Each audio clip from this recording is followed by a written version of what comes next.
When I was hearing the introduction, I was of the record. We were talking that we were going to be talking about my journey, but with all the things that are going in Venezuela, the people that doesn't know me that are hearing this, I'm Venezuelan born.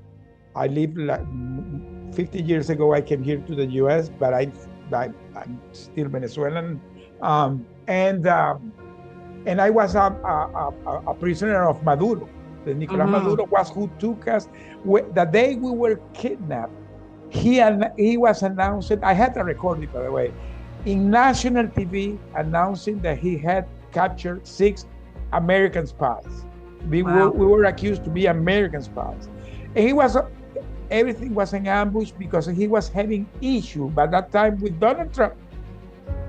So we were in the middle of the Donald Trump and Nicolas Maduro situation. Look how finished the movie.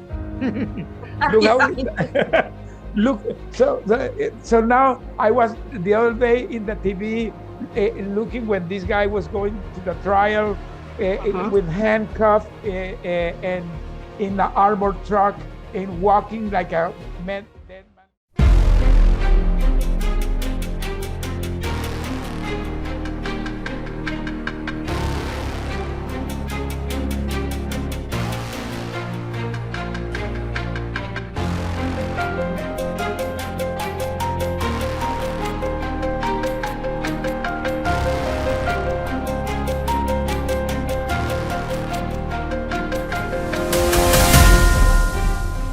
Hi, I'm Raschell Arlington, and this is the Transformational Soul Talks. Join me as I speak to many people around the globe, and I understand how the empowerment of their story leads to the trajectory of their life. So join me. This podcast is sponsored by... Hi, I'm Misty Lee at Campground TBD and my favorite nonprofit, Hayden's Ray. Sometimes we need to fast from society, fast from our relationships, fast from our distractions, fast from the things that are clouding our mind from clarity that may be causing frustration or doubt. Fasting is a beautiful way to do that, and you don't have to give up food unless you want to. At Campground TBD, we offer a safe space in nature for you to come and fast from what you want to, be filled with organic nourishment, body, mind, and soul. Can't wait to see you here at campgroundtbd.com.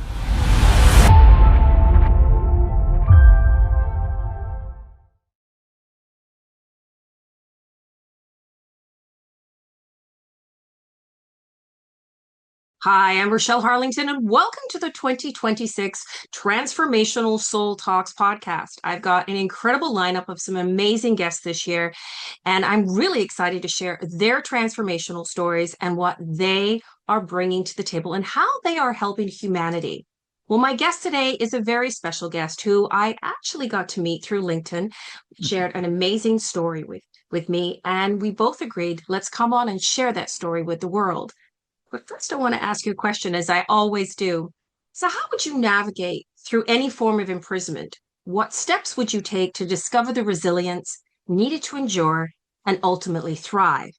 Today, I'm thrilled to welcome my guest, Jose Pereira, a best-selling author, international speaker, resilience coach. His remarkable journey, though, is defined by nearly 5 years of wrongful imprisonment as a member of the CITGO 6. As a former CEO of CITGO Petroleum, Jose transforms his experiences into valuable lessons on leadership, faith, and purpose. He is also the host of Building Resilience podcast and a TV show on Now Media TV. Additionally, he serves as a chairman of the nonprofit organization Angels Helping on Earth, is an active leader within his church community. Through his books, From Hero to Villain, an Amazon #1 bestseller, an IIBA award winner, and Unbreakable, Jose inspires audiences around the globe to embrace life. So please welcome my wonderful guest today, Jose Pereira. Hello, Hi, how are you? How are you? Walking with a guard, Yes. same thing that guy did to us. So I was like, I told my wife, bring some popcorn to see this movie. It's funny how life has a way of coming back. I believe karma, very much. And that is karma. Yeah, my I believe very karma. much what you put out there also comes back to you. Mm-hmm, So I guess my biggest question is, How do you feel about this? Because this is something when we spoke previous to all of this unfolding in the last, week and a half, you were talking about everything that happened. You'd written a book. You were saying, how you were trying to help other people. Now with this unfolding, how does that make you feel? Well, this is a good question because I always mention that people always ask me the question, did I have sense of revenge? If I have bitterness, if I have anger? And my answer always is no. I took everything of my heart.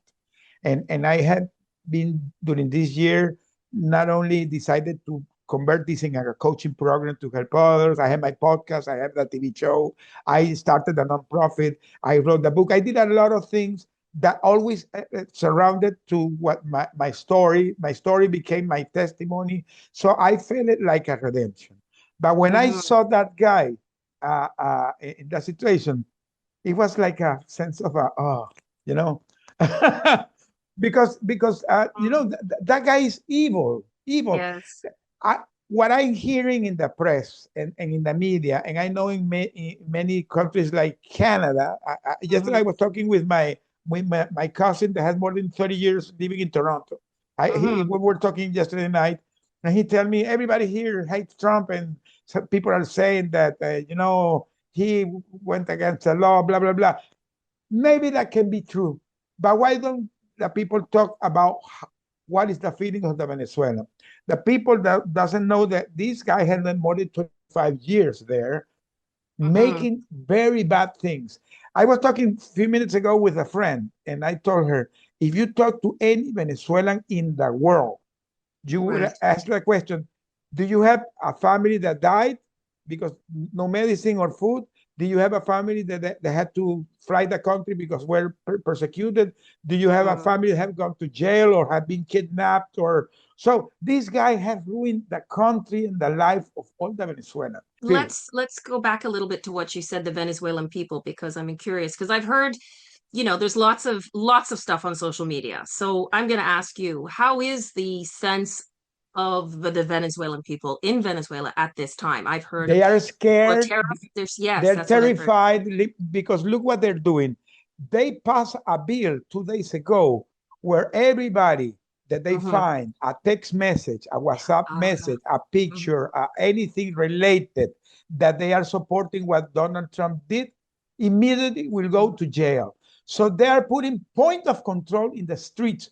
They take the phone to the people, so the people are scared. Nobody wants to go outside. So the people are scared because they took Maduro, but the regime is still there. So Trump has talked that it's going to be a transition. The transition cannot last forever because these guys are evil. Evil, believe me. I was there. I stayed with all. I had I don't know if it's telling the fortune, but I stayed 2.5 years in the military prison. And I stayed 2.5 years in the civil prison. So I was with the political military prisoners and with the political civil prisoners. So I know everybody. There is not a normal regime. This is like the mob. These guys are like the mob. So there is a mob, but there is not one leader. There are like six. It's like a pulp, and so they remove one, but the other are still there. They're still there. That's actually quite smart in a sense that even though he was removed, there's others that can continue. Because these guys, remember, these guys were advised by the Cubans, by the Russians, by the Iranians, and by the Chinese. 4 of the evil countries in the world that they have a lot of brains, because these guys are not stupid. They really are smart. Let's shift gears again a little bit here. So when we spoke previously, you had done a lot of work in really supporting people that were imprisoned. Yeah. And you brought your own TV show, you've done your own podcast. Talk to me a little bit about that and how that is starting to change people's lives. Well, let me tell you, for me, I have a dual thing because I with the Venezuelan political prisoner, but at the same time, I was an American hostage. Right. So this flag that you see here is the hostage and wrongfully detained flag here in the US. So I'm today part of this movement that I'm connected with the foundations that work to bring Americans back here in the US. And I support those foundations and several foundations. Almost of them are Washington bases. But at the same time, I have friends that are Venezuelan political prisoners. Because the truth of the matter is that when I was there, I didn't have my family there, so I didn't have family visit. So I had friends that visit me, and sometimes the family of the political prisoner, they invited me to join their visit. So I know their relatives, their kids there. So you create a family lasting bond. Yeah. So I did an interview this morning to Telemundo Washington a couple of hours ago, and they made me the question that if the political prisoners are a priority in this moment, of course. It's called the Unbreakable Leadership Coaching Program. And in the book that I wrote, the second that is called Unbreakable, is because everybody has that unbreakable spirit inside. They do. But you don't know it. But you have. Exactly. You don't know it. So the people say, oh, I will never. So if I go to this process, I don't know how you did it. Believe me, you will survive it. Because the people have that spirit inside. That only when you're going to a situation like this is that you discover that you can do it. Because this is very spiritual, but we're creatures of God. Yes. We're made at His image. It's that spark inside you. So we have that spark inside. Yeah. We have it. The people ask me, how you survive? Because of God. Period. Yes. Because of God. And your belief and knowing you could get through it. And that is I'm sure for anybody listening or watching that, that is hard. And I can't imagine it because I've never been in that, but you're here now as a testimony to so many people out there. And of course, as we said, earlier, this has happened and not by any chance, because this is something that needs to be brought light to as to actually what is going on in the country and how people are living today, because it's not right. Everybody should have freedom. And that's not what people of Venezuela had. I was invited to do a conference in Oklahoma City. And I forgot to book their ticket. I forgot. I don't know. They invited me in February, and it was October, so it passed a lot of months. When I was looking at the booking, no booking. Oh, I forgot to do the booking. I'm not gonna go.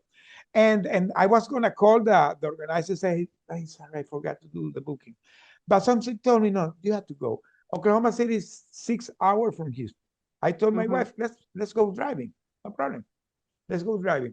That weekend was the shutdown of the government because the budget thing that was going in the Congress, and so they were shut down of many things, and they shut down the airports.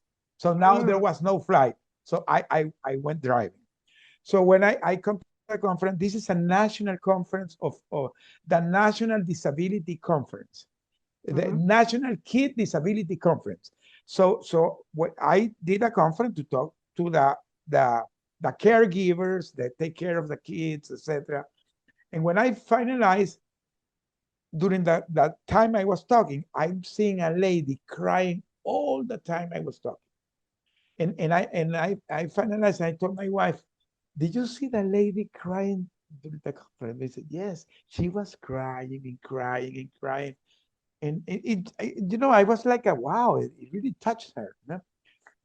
Well, I see the lady coming back. When everybody was gone, she came back. The lady came back, and she came back running to me, and she hugged me. And I got like, why you were crying so much? And she told me, I'm a director of a school in Minnesota of kids with a disability, but my kid has this disability, but he has a terminal cancer, and he's gonna die. And they ratified me in the position, and I was going to resign. And she was praying, asking the guidance to the Holy Spirit to give her the guidance what to do. And she received the message that she had to go to the conference because somebody was going to give her a word. And she told me, and it was you. If you're going to anything in your life, the first thing that you have to think is, that anything in your life, you can change it. But you need to have faith in yourself and faith in God. And if you ever have a dream that you want to achieve, you have to pursue it and never, ever, ever give up. Ever. If you like Martin Luther King said, if you can run, run. If you can walk, walk. If you can crawl, crawl. But keep moving. Yes. Keep moving. Keep moving. That's my very powerful. So for anybody listening, this is such a great statement, because there are probably lots of people out there that are going through a lot of stuff anywhere in the world, that when they hear this, they realize that you went through it and you came through on the other side, and now you're sharing your story and transforming lives. So I love that, Jose. So I'm excited for you to go to Jacksonville. That's funny, because I was supposed to be going to Jacksonville this year to interview someone live. It's So gonna be who knows? May 7th. It's gonna be May 7th. I'm gonna send you the link to the event. Okay, so who knows? I might be there at the same time. It's gonna be the guy told me that they're thinking to do something similar when they did that live 8 in the 80s.